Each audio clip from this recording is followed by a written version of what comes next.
Hello everybody, this is the Sequence Lifecycle kubeadm office hours. Today is the 1st of April 2020. I'm going to share the agenda document in chat. Please add your names to the list of participants and your agenda topics. In fact, we have a planning session today, so please take a look at the list of items. If you want to add something, add it at the bottom. Thank you. So, do we have new participants to the call? Does anybody want to present themselves in front of the group?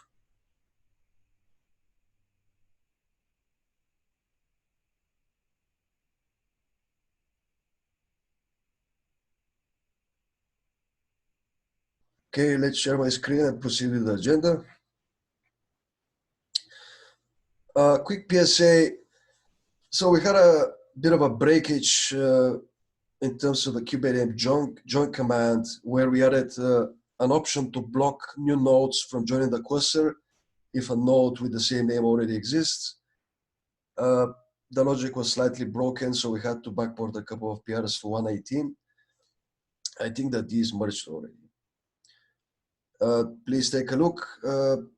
Unless you are joining nodes with the same name in the cluster, this shouldn't be a problem for you. And this is hopefully fixed already.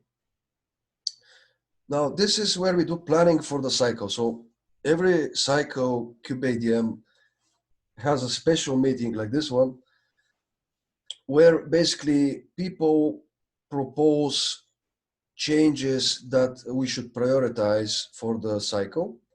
And in this particular field here, we assign priorities. So the priority schema that we use is from P0 to P4, P0 being the highest priority, which is the critical urgent for this cycle. P1, which is the next one, next priority is basically something that is also highly considered for this cycle as well, but it's like the next priority. From there, all the items are optional. We can pretty much decide to punt something to the next cycle. So let's begin. Fabrizio, we have the first item. Sure. Let me turn on the camera. So there was an issue and some discussion after Cluster API released the latest release, the V1 Alpha 3 release. We had some testing session and some deep dive. And we discovered some problems in kubeadm join, especially when running kubeadm join in hardware with low performance for the disk I/O, so for the affecting the TCD, and basically low performance hardware or network. And so I opened a set of issues, and basically they are impacting three areas of kubeadm join. The first one is to add retries to the phases that happen after the TCD member is created, and this basically will help in case there are problems on the load balancer, problem on the connectivity to the API server. And second group is there is some fixes to the most critical phase of join, which are ATCD when we added the TCD member, and when we wait for kubelet TLS to happen. These fixes are mostly to tune timeouts or to ensure that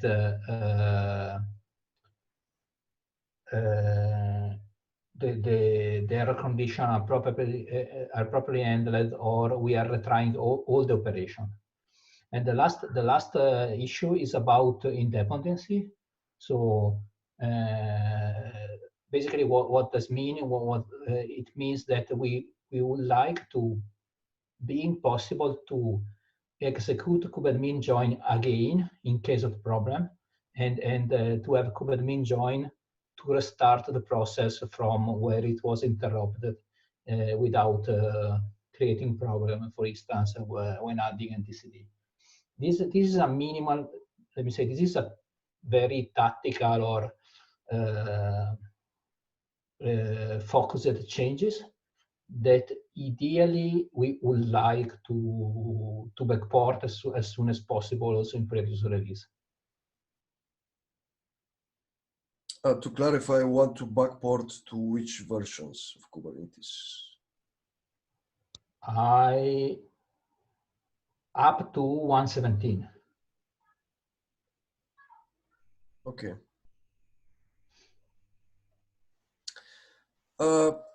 So we had a discussion with Tim St. Clair about this, and given this is affecting Quester API as like a prime citizen of pretty much our SIG in the kubeadm family of a project that use a project, we're considering this as a pretty much P0 at this point. So this also complies with the requirement that we can also only backport critical changes to previous releases. So I guess this fits the criteria for backport. 117 seems kind of arbitrary to me because we are not backporting to 116, which is also in the supports queue today. So maybe we should consider that. I'm fine with 117 as well. To be honest, it makes sense because Cluster API support requires 117 or greater. So it makes sense also to add 117. Okay. Does anybody else have comments about this or arguments against the priority?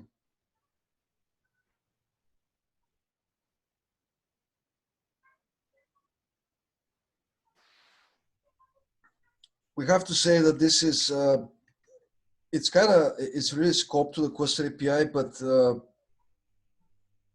we haven't seen reports from other projects like KubeSpray, for instance, is also a consumer of kubeadm. But when we see such major issues in the wild, we have to address them. So this is basically the argument.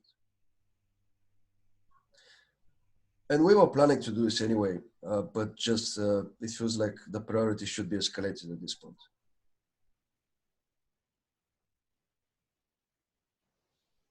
So I'm adding P0 here. Let's continue to the next item, Fabrizio. Okay, so the next one is kind of continuing the work for improving kubeadmin join, but with more long-term changes, and hopefully with changes that can be merged in the 119 release. The major change here is to get TCD use the TCD learner mode for the joining node. That means that we can control when the node get synchronized with the other nodes, so all the data gets replicated, and this will allow us to make let me say a more stable flow, and especially I would like to add etcd, wait etcd gets synchronized, and only after that create the API server pods. So we are sure that the API, that when the API server starts, the etcd member is ready to receive requests. One comment on my side here, just for you to know. I have been using the etcd learner mode on a project of my own, and I found that you cannot promote a member when you have less members than the one that you are promoting. So, for example, you cannot promote one member to a 2 members cluster in order to get into 3. So this was a patch I created for etcd, but I don't know in what release etcd will have this. So it's impossible to grow a one member cluster with the learner mode. Just a heads up. Okay, I will for sure. This is a change that requires probably a cap and some investigation on how etcd works. So I will be happy to sync with you to understand what in detail what you learned and if it is a blocker or not. Sure, Fabrizio.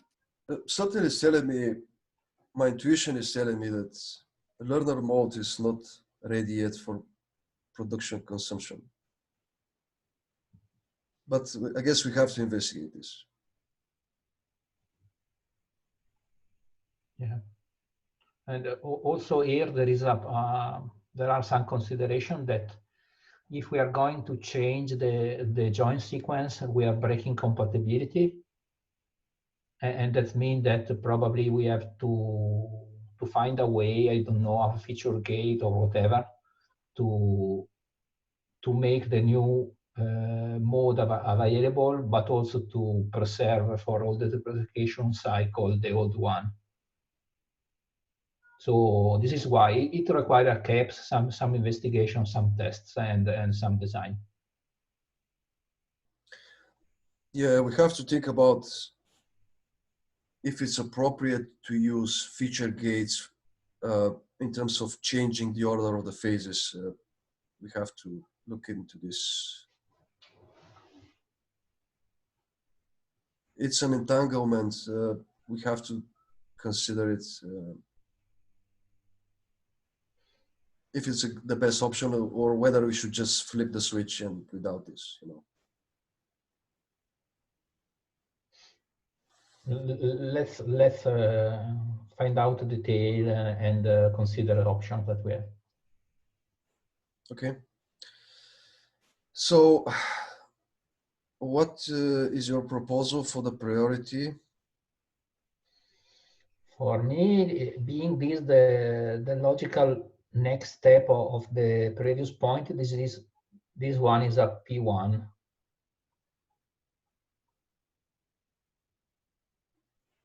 And because I have okay, P1 is fine, but we are also improving the join robustness with the previous ticket. So it's kind of overlapping. Should we scope this one specifically to the etcd learner mode? Yeah, the second one is copied to the etcd learner. Can I change this text quickly? Oh, sure.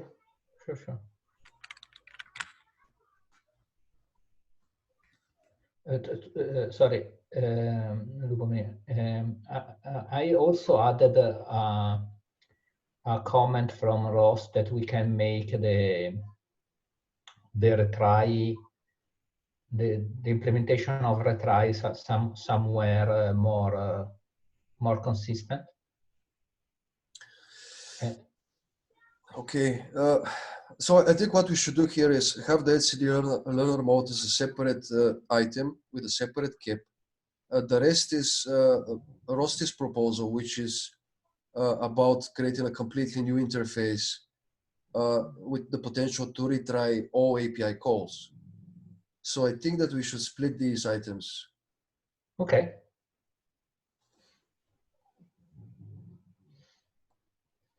Nadir, do you want to be, okay, you are doing this. All right, thanks.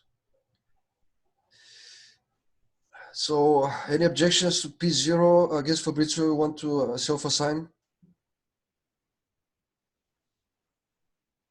This one is P1, and I would like to work to the cap. I don't know if Rafael wants to join in at least experimented.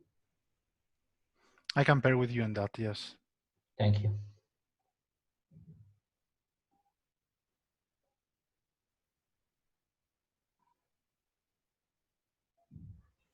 So I would like to get a comment from Rossi about his interface proposal. So do you think that we should plan this for 119 or possibly in a different cycle? Probably we should have it as a priority. I don't think it's mission critical, especially if we actually do all of the tasks in the P0 proposal. That's basically the first bullet here. So probably important long term or something like this. Okay. So important long-term maps to the P2. P2. Yeah. Just clarifications for the others. P1 is important soon, and P0 means critical urgent. Okay. Fabrizio, the next item is about metrics. Oh yeah, this is a feedback that I got internally from a kubeadm user, and the idea I kind of like the idea, which is to add a sort of metric to kubeadm in order to provide how kubeadm execute the different workflow. We were discussing again about join, but the concept can apply to everything. And the idea is to start thinking to a mechanism, for instance, for measuring phases duration, for measuring the number of retries that kubeadm does in each operation, and then for reporting back at the end of the command these measures in a way to be defined. So it's something that intrigues me, even if I know that it's not easy to implement, consider the current state of the code base. But I consider it important to start discussing it and see if someone else is interested in this topic. Yeah, so I think the suggestion was to output Prometheus/open metrics, maybe in a text file somewhere, or even potentially support a push gateway type thing. I'd be happy to take that up with the person in the community who wants to do that.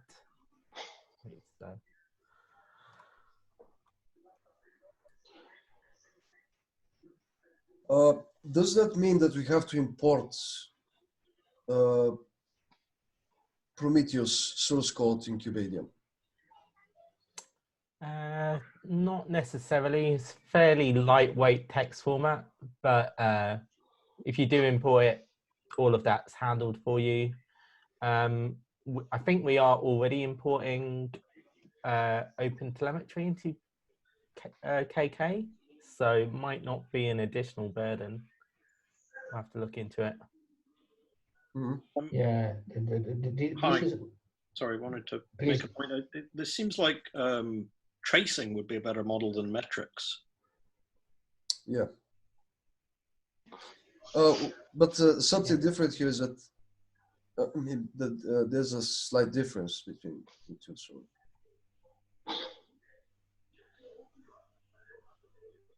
Well, yeah, I'm not going to argue that they're not different things. I'm proposing one and not the other. Yeah, I would consider tracing to be lower level, targeting lower level implementations.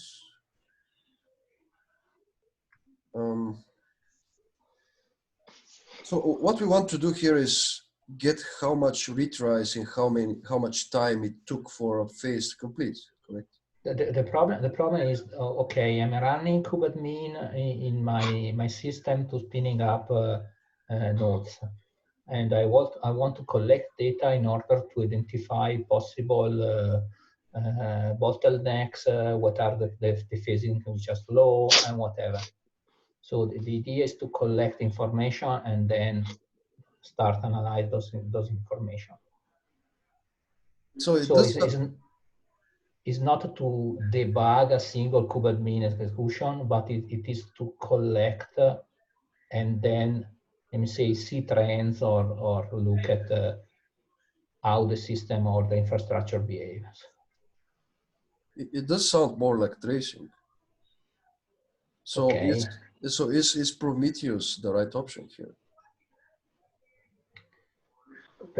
Personally, My major concern here is not let me say, the output format, which is important, but how to find a smart way to get those information out of the kubeadmin or of the current kubeadmin code without making big impacts on the code. So this is the first problem that I would like to address, which is, or to start thinking, which is how to collect those information. Then as soon as I have those information available, we can open the discussion on what target format makes sense. Okay, this And is there are these libraries like OpenTelemetry that make that bit trivial, and so you fall through to deciding what you're going to do with it.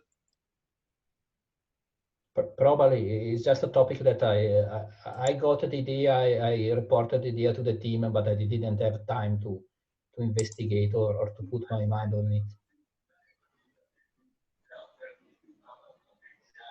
So this is bound to a couple of separate efforts that we have. One of them is structured output support, which is quite tricky in kubeadm. And the other one is basically bound to the proposal that Rossi is working on with the retries of the general API client wrapper that we want to have. So it seems to me like this is something that we are currently blocked on a couple of different efforts. We have to have those first, or working on this in conjunction with them, I guess. One question that I have, leaving aside if it's metrics or telemetry, is wouldn't it make more sense to have this on the kubeadm operator exclusively instead of kubeadm itself? There's not going to be a way to pipe output from the phases to the operator. The operator is not going to know how much retries we did or how much a phase took, unless you break down the phases, I guess. I think we're not going to do it. We cannot do it in the operator for now. No, for now I'm considering only the CLI. Of course, if we start creating the matrix or tracing, then the operator should export the same matrix or new ones using the same approach. But it's like collecting performance from batches at this stage. So in terms of priority, I'm looking at something like backwalk for this one because there are a number of blockers. Do you agree with that, Fabrizio? For me, it is important that we start keeping this in the radar, and if possible, we can get something working together with the machine read in parallel to the machine readable output. But I agree, it's not a blocker, it's something that we would like to have, but it is just an idea that we have to shape out and define in details. Okay, so can you please log an issue for this? I'm going to assign you to this particular item. And in terms of priority, finally backwalk or important long term. Yeah, what I can do is try to, for sure, file an issue and better define the use case that we would like to address. And then we can circle back in the next backlog grooming. All right. So let's move to the next one. I added this. So I had a discussion with Tim about this. So he proposed that maybe we can improve the pre-flight of kubeadm. During join, we just assume that the cluster is healthy, but this might not be the case. So what we can do before join, we can at least, for instance, create a client. Just probe the hoster info config map, if this succeeds, like we have an API server at least, and we can fail fast during pre-flight instead of failing later in the phases. I guess it's going to be more difficult to check the health of HCD because we don't have the certificates yet, because we are downloading them much later in the phases, you know, for a joining control plane. What do you think about this, Fabrizio? I'm going to have to mute someone. Sorry, Iago. I have to check, but I'm pretty sure that we are already checking. We fail fast if it is not possible to fetch the kubeadm config map. This is already there, and also I'm pretty sure that as soon as we have the certificate to connect to a TCD, we check the cluster health before creating the new TCD member. One comment from my side. If you recall the problems that we had with load balancers, I mean, we can do this, but it's you can pass this test and still have an issue afterwards. Even if we add this new check, Lubomir, because you don't control how the load balancer is going to behave, because you will probably reach to a load balancer, and it could happen that your test actually goes to a healthy API server, but the next request, because of the load balancer logic, will reach a not ready API server. So you could pass the test and still fail afterwards. There is, as long as you have an API load balancer in front, you cannot control that with a specific test. But you can still decide to retry the pre-flight check alone for something like 2 minutes. And if it passes, maybe you can assume in your infrastructure the load balancer is ready at this point, correct?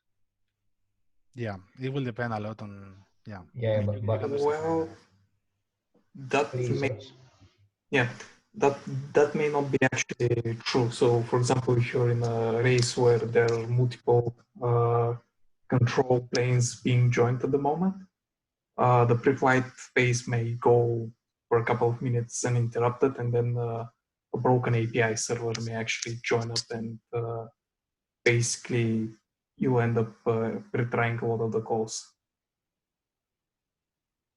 But I do think that Rafael is right here, and of course we actually download first the cluster configuration, and this is basically the first time we're going to hit any problem if we have to.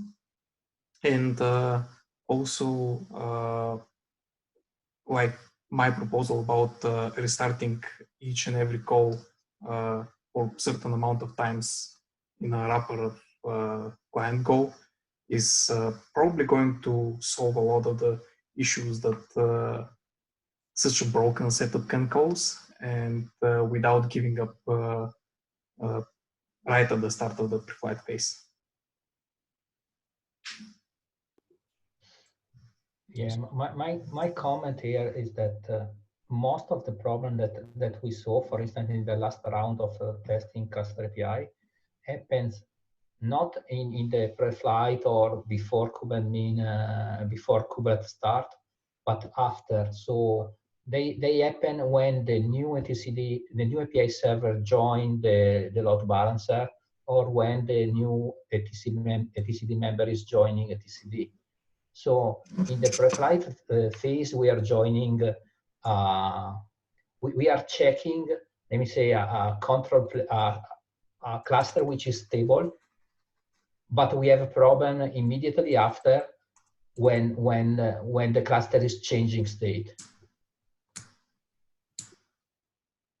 So it's an unpredictable condition that the only way to solve is retries inside the phases instead of catching this on pre-flight, which might not be optimal.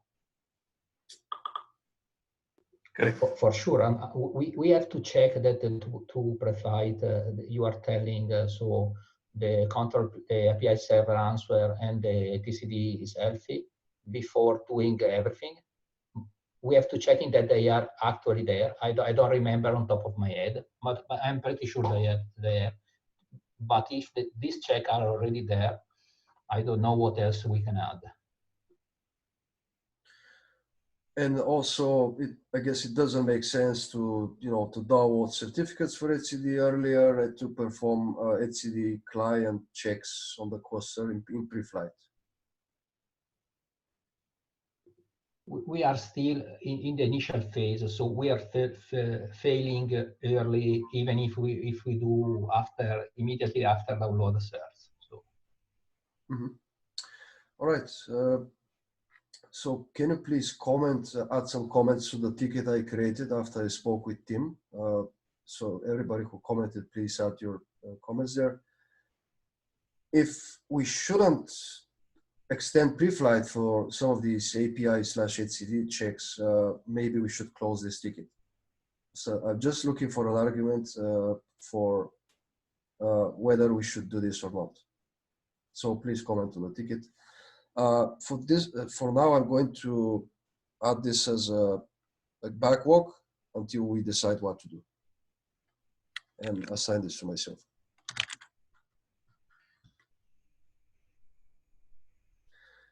Okay, next one, move kubeadm. This mostly worked on SIG release at this point.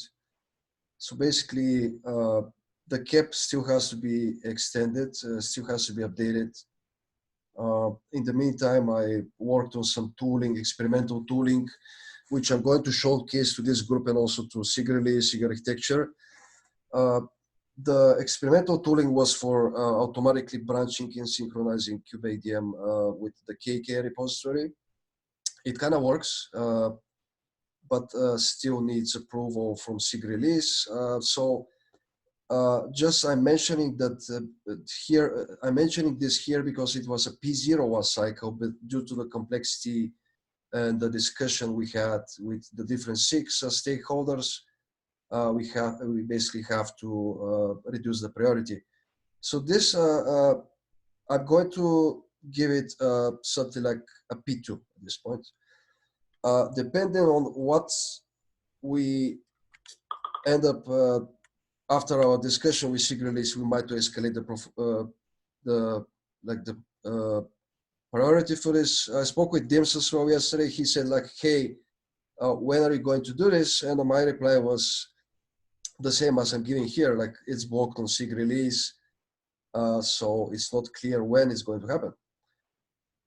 So I'm assigning this to myself. P2 is the priority. I have only a comment here. I think that we have to kind of define a cutoff before SIG architecture or SIG release decide to go or to punt this, because if we start this activity blocks other activities. And we cannot start this activity too late in the cycle. True. It's definitely going to block some of the P0s and P1s that we have. So we can, from what I'm seeing in the list above in the discussions prior to this, we might not want to do this in the 119 cycle because it's going to complicate our other work at this point. So I'm going to just continue pushing this, continue the discussions there because there's unfortunately need for a lot of discussion. But at the same time, if they give us the green light something like 1 month before release, I'm just going to say, no, we are not going to do this anymore. Do it in 120 instead. So this is, this is still something that I have to watch for, but I see your point. Yeah, I think that a reasonable time will be to decide if go or not go before the announcement freeze. Okay, comments from others on this? A big +1 to what Fabrizio said. All right. Moving to next one, refactor customize support and use templates or patches. So I also had this discussion with Tim about this. he was proposing templates that we should look at, pretty much exposing the static pod manifest templates. And we currently, for those that do not know, we have customized support, so you can deploy your node, control plane node with using the kubeadm cluster configuration, but also you can use customized patches to modify it during, init, join, and upgrade. But the cluster API project is moving, to my understanding, is moving away from customize. Also, we saw some interesting changes in Kubernetes with respect to customize, which were not very well received. And I think long term we should move away from customize as well. Then becomes a question, which is the issue we have at the bottom there, like should we use templates, patches? This is going to take a while to decide on, but I wanted to basically ask for people who want to participate in this discussion, and also what are your opinions on priority for this?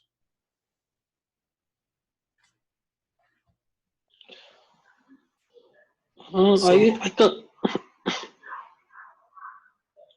Yeah, go ahead. Yeah. I was just saying that I can help with that.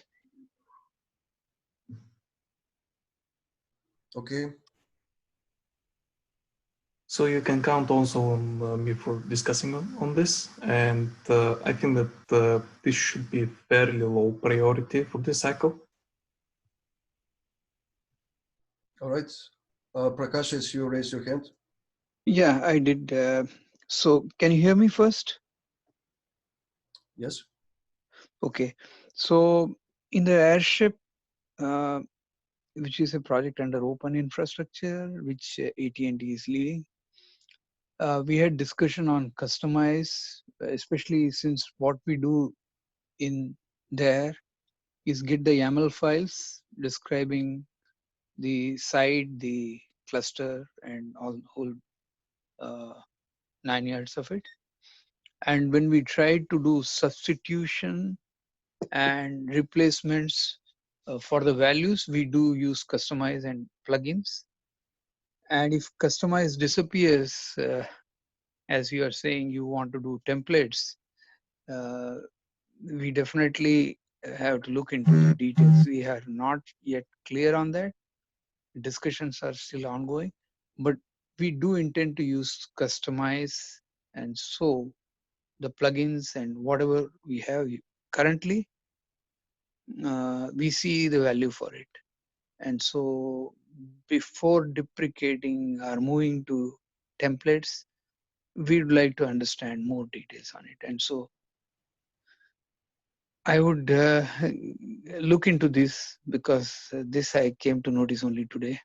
So this is my comment right now. To be clear, you're using customize with kubeadm. That's right. Okay, please comment on the ticket and explain your use case in detail. And also, to be clear, customize does have a number of replacements. We just need to decide what we want to do, what else we want to do. And also, we have to be clear that the customized support in kubeadm was experimental. So we have the freedom to remove it, just so you know. Sure. Sure. We are also looking if there is any replacement, how does it impact us going forward? So it's not that we don't want it to let it go, but at least for now, we are using it. Yes, thank you for bringing this up. We do have a number of users already. I've seen them reporting issues. I've seen them in the kubeadm Slack channel, in the Kate's Slack. So yeah, we are aware that we have users of the experimental feature already. Thanks. So, no problem. So I'm going to add this something like a low priority, like a P3 for now. I'm +1 for setting this P3.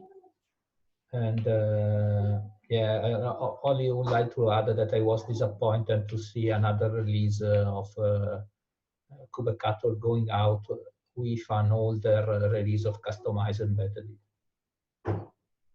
Yeah, they unfortunately Customize as a project is blocked with the kubectl integration because they decided to do something like a code organization mechanic that is really not approved by the core Kubernetes project, and it raised a number of eyebrows.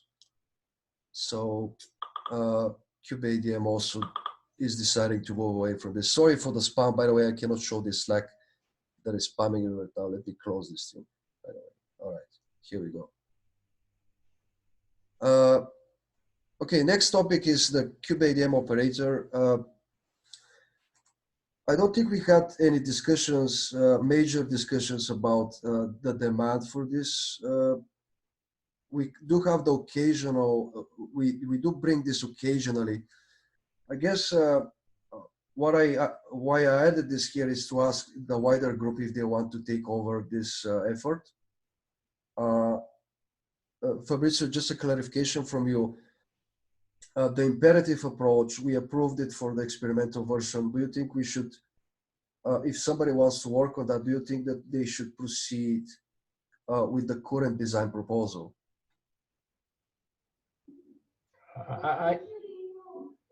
My personal consideration is that is a tier of solution that you need. This is only the low level tier, which is not completed yet. If you want to, so there are two possible activities to do here: is to complete the imperative layer or to add the declarative layer on top of this. But yeah, this is currently I have a low bandwidth to follow this job. I would like to pick up it again, but I have a low bandwidth.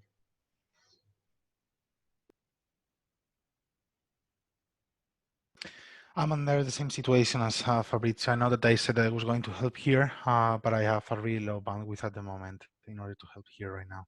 I'm sorry for that.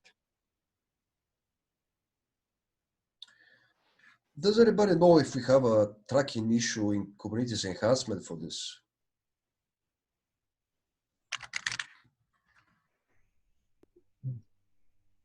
No, because I think not, because it was the cap is only provisional. Ah, yeah. Okay. Okay. So, final ask: does anybody from the group wants to work on this? I can work on it, but you probably need some help. Yeah. I guess by limited bandwidth, I guess Fabrizio, you also won't be having that much time to explain to people. Potentially, Iago. I think that if someone wants, we can organize some deep dive, some meeting to try to make the point on where we are and maybe spec out a little bit better where we want to go. So then people can pick up the work. Okay, Iago, do you want to participate in this meeting to learn more? Yes. All right. I'm giving this P3. Any objections? Fine for me. Assign me. I will try to organize some meeting. Okay. Thank you. Just one comment from my side. Can you put that when that is going to happen on the SIG on the channel or something, so others are aware of that? Sure. Thanks. All right, we have 14 minutes. Moving to the next one, dual stack support. This is pretty much assigned to Arvind and Paul. I already asked today what is the state of dual stack. To my understanding, dual stack is graduating to beta in 1.19. So we might want the folks to pick up the work again. Okay, so he responded 30 minutes ago. All right, so Arvind Nepal is saying that he can pick this work. So I guess something that we have to consider this is that do you want to have the discrepancy between Kubernetes supporting those stuff, but kubeadm trailing behind. In my opinion, we have to assign a P1 to this because it's basically scheduled for 119, but potentially we can reduce the priority if Forbidden Power doesn't have the time. So it's like an individual P1. Does anybody have objections?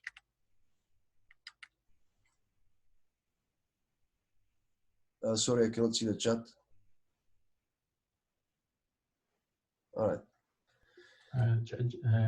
Jay dropped. So I'm fine to understand what are the planning in KK and then try to keep up with KK.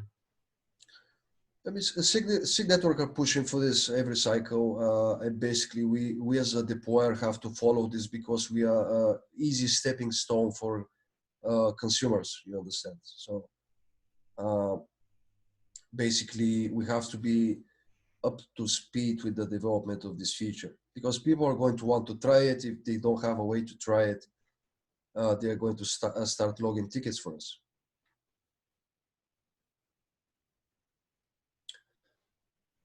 All right. Next one is structured output. Ed Bartosz is working on that. Do we have Ed on the call, by the way? Sorry, my Slack. I don't see him. All right. Okay. Well, I think Ed is going to continue to work on this. The priority from last cycle was backlog, so I'm just going to keep it like that. The next one is something that was, to my understanding, requested by Lucas originally, and Lee created a ticket for this. Basically, the topic is whether we should certify kubeadm as a CNCF official deployer.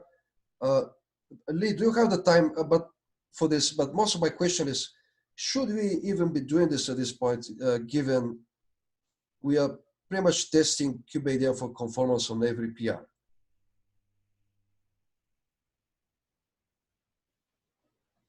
I don't have a strong opinion on this. Lucas's opinion is pretty strong, which is that kind results are not sufficient.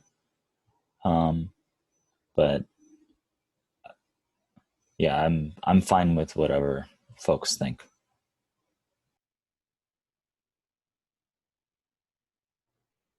I remember that we used to have a image here saying, hey, this is a certified deployer for version X, but nowadays we just have the logo. Yeah, I mean, I think it's become fairly accepted that kubeadm is the primary upstream tool and that the way that it does things is correct. But I have no,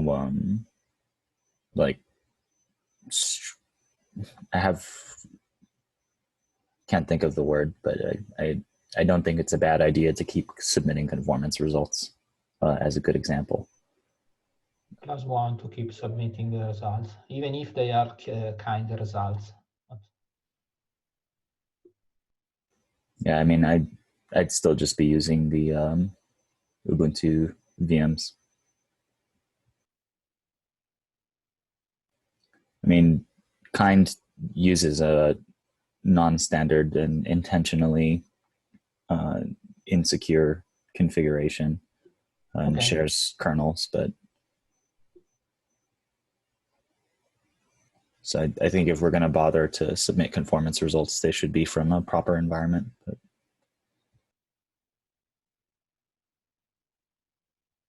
no, cluster API is also not submitting.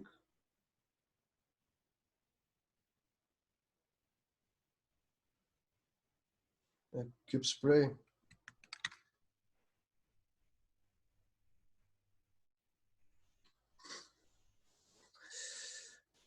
All right. I guess, I mean, Lee, if you have the time, you can submit this. I personally, I think we should stop doing this. Maybe I can contact Dan from the CNCF to ask like what are the implications of stopping to send the results for that. To my understanding, we are going to continue be on the deployer landscape in the CNCF page, you know.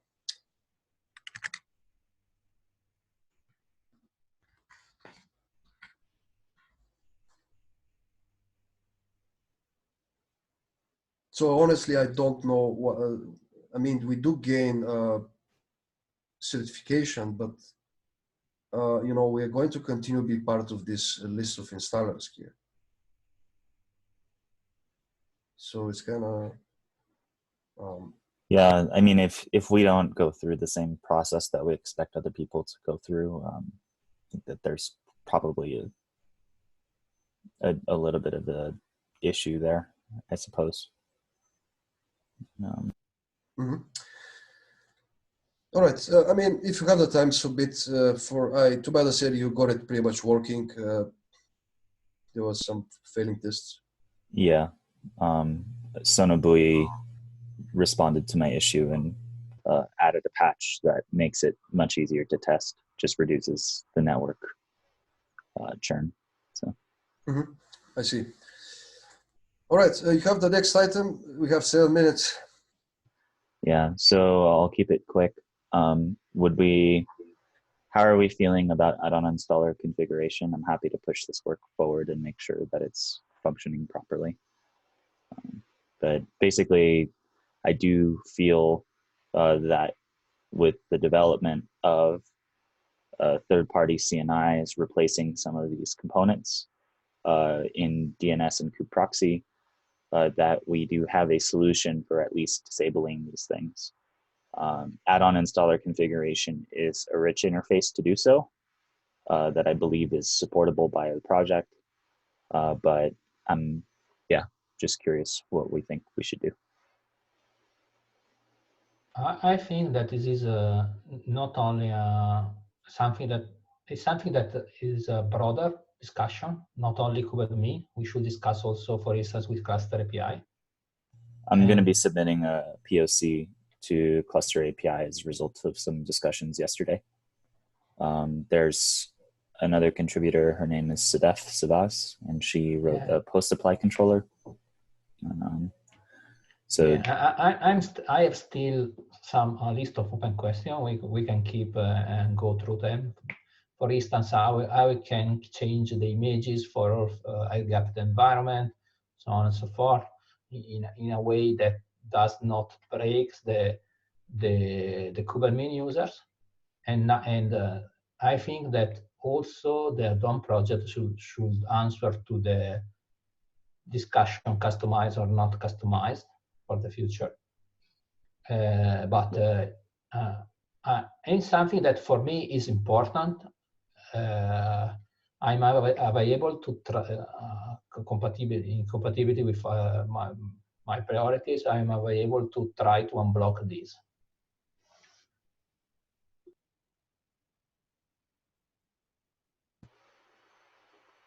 Well, I certainly appreciate all the feedback and attention that you've given this. Does anyone else have an opinion on what the priority should be for, particularly the add-on installer configuration? It's whether it's something that we should move forward with or not. My personal opinion is we should establish the priority in the sequence lifecycle meeting first. And okay. Once we define if this is the right thing to do for COPS, kubeadm, quest lifecycle wide, then we can bring this back into the priority for this particular group. This is my understanding of the issue. Okay, so if the COPS project was also going in this direction, which Justin and I have already chatted about that, then you would feel more comfortable about supporting this? Sure, but I'm also... To be honest, if I can add something, to be honest, it's not a problem of the add-on installer project itself, but it's, from my point of view, is a problem to understand where we are going. If I don't have in mind where we are going and how or when we are fixing the problem that the kubeadmin users are gapped in, or changing the image repository, or customizing the images for the add-ons, which are for quoting some of them. If I don't have this in mind, I simply cannot evaluate the current PR. So I'm a few steps back before reading code. I'm still at the concept. Also, it is not clear to me how, if and how kubeadm should take care of upgrades if I use the add-on installer or not, or this is delegated to the operators. Or to give another example, it is not clear to me if there is or there will be the add-ons that we require as a core, like core DNS or kubeproxy, if and when we will have such add-on ready and managed and supported by whom. So they are supported by the SIG, they are supported by core DNS, they are supported by, so before offering to the user something, I think that as a SIG, we have to be ready to support this something. And since we as a kubeadm project, we cannot support the add-on operators, we have to clearly understand who support this. It's interesting because I take this at a very different level. I mean, there's clearly a vacuum of some sort of add-on concept, and periodically people throw things into that vacuum. So my feeling was what we were trying to do with kubeadm here was just a very, very minimal step to put something in people's hands and kind of see what came back. You know, you're asking about the end destination when it's fully supported, and I think those questions, we're just miles away from those questions. But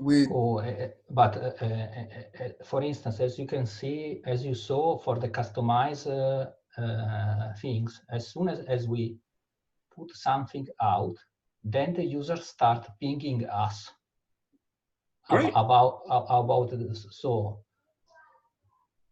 this is my concern. Okay, I make you user to create a cluster with the add-on, and then I have a ton of issue because you cannot do upgrades, or you cannot. So well, let's find out what people need instead of like periodically throwing up an extra concern. Let's get something out there and find out what people really need.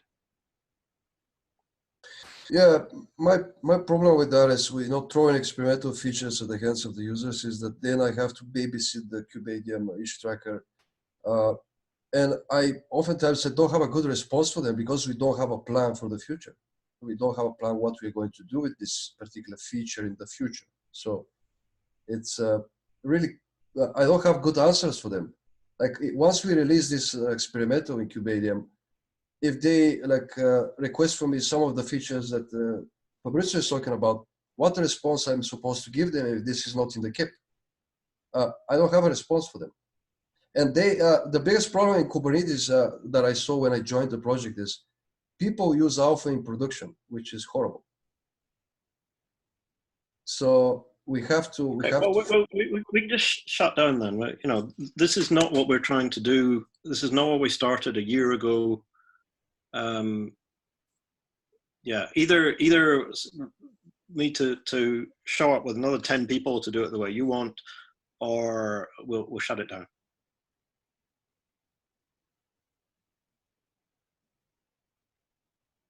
I personally do not think that we should shut down the add-ons effort. It's just we have to create something that is viable and something that works for all the projects. I mean, Lee, please invite me to the meeting where you have with basically Justin. I want to participate in that discussion and evaluate what he thinks about integrating this with COPS. Okay. Yeah, I mean, certainly the attitude with Justin is that you know, he's very much a fan of code that works and demos, and if it works, he's pretty happy with it. Justin's very code first. Yeah, we are over time here, but these other two things were just about simpler. The second one is a simpler solution, which is just have an option to remove ownership of the add-ons in kubeadm and just delegate it to other tools, which is just a Boolean flag that disables code. And then, the third thing is a bigger topic about supporting multiple kubelet configurations for heterogeneous clusters, upgrades, and things like that, which I'd be happy to work with. So it's a big user issue that we haven't had a solution for a couple releases. Can we discuss this in the? We have to shut down the meeting. Can we please discuss this into the next kubeadm office hours? I'm happy to do that next week. All right, folks. Thanks everybody. We have to stop this because the question I want to have the room. See you again next week. Thanks. Thank you, everyone.